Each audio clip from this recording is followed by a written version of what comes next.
que nous avons abordée hier soir, vous trouverez dans la série de nos cappuccinos, McDo, c'est la question de la structure.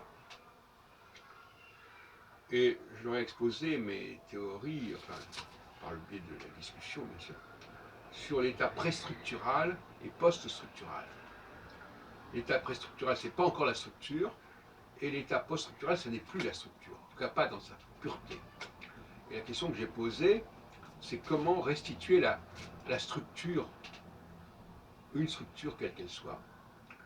Et une solution que j'ai suggérée, c'est de noter les erreurs. Parce que la corruption, ça s'observe une corruption. C'est pas simplement de dire oui, ça a évolué. Ce que j'entends souvent. Ça s'est déformé. Ça s'est déstructuré, justement, littéralement. Et donc, percevoir les déstructurations, c'est permettre de revenir à la structure pure.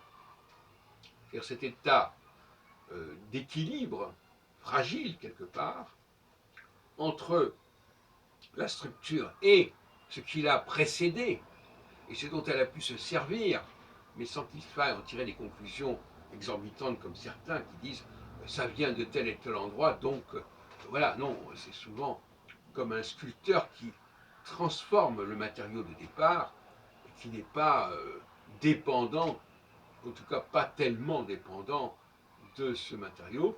Et puis de l'autre côté, bien entendu, les différents emprunts qui peuvent avoir complètement défiguré la structure, comme dans le domaine linguistique par exemple.